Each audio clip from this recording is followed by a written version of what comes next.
All right, so reason 179 why I really do hate fantasy football. So last night was just like an all-timer for me, like an all-time low point on multiple fronts, and it's almost like impossible to believe. Now, a lot of you know during the streams that I needed Rachaad White to score 17.01 points to post an epic comeback after I was down 68 points after the late Sunday games.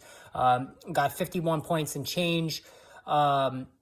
From the trio of Tony Pollard, Dalton Schultz, and CeeDee Lamb, on Sunday night. So for Monday, I needed Rachaad White to score 17.01 points. So obviously, you all know he scored 16.9, and I would have had it. He definitely crossed the 17 threshold, but he had a lost fumble that cost me 2 points. So the worst part of it all is that I had accepted the fact that I was losing the matchup. All right. So, okay, I'm losing. I'm down by, 9 or 10 points, whatever it was. So I lost. But then White scores with 3 seconds to go on a 6-yard dump off pass, which puts him and me 0.10 behind my opponent for the week. So I finished 0.10 points behind my opponent. Like, you just can't make it up. I would rather have Rachaad White not scored. I would rather have Rachaad White gotten a 0 than to lose by 0.10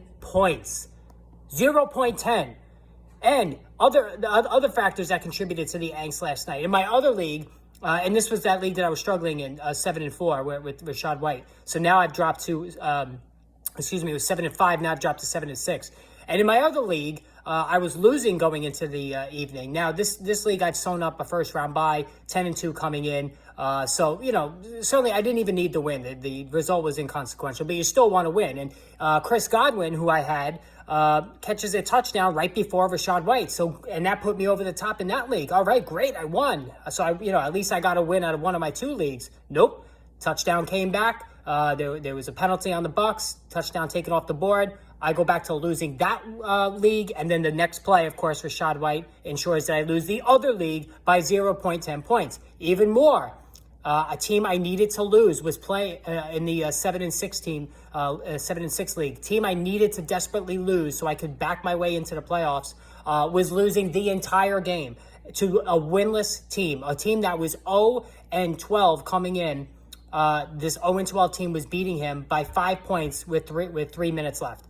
But the guy I needed to lose had Chris Godwin, and Godwin caught a couple of passes late, and he wound up winning. So now I lose both leagues. The guy I need to lose wins, and I'm sitting here just beyond pissed off last night. Just one of those nights that I just couldn't even believe it happened. And now, to make matters worse, for week 14, in that league that I'm now 7-6, I have an injured Lamar Jackson. I have a Justin Fields on a bye. I don't have another quarterback. So you know what? Okay, Tyler Huntley, not a lot available. This is a deep league. All the quarterbacks are pretty much taken. So Tyler Huntley's available, right? I have the 12th waiver spot. I used it a week earlier on Rondale Moore. So now I already know somebody a couple of people who said they're picking up Tyler Huntley, whether it's to block me or whatever. So went back and looked to see who was available. These are the guys that I have to choose from now. Mac Jones, Sam Darnold, Brock Purdy, Kyle fucking Allen. Those are going to be my options. So it looks like I'm going to have to go with Mac Jones to try to save my ass and get me into the fantasy football playoffs at 7-6. I don't know if you guys could do better than that, but that is an all-time low point for me in fantasy football last night. All right, again, hit the subscribe, hit the notification button. I'm sure it'll come up later in the live stream. Make sure you join me 6 Eastern time.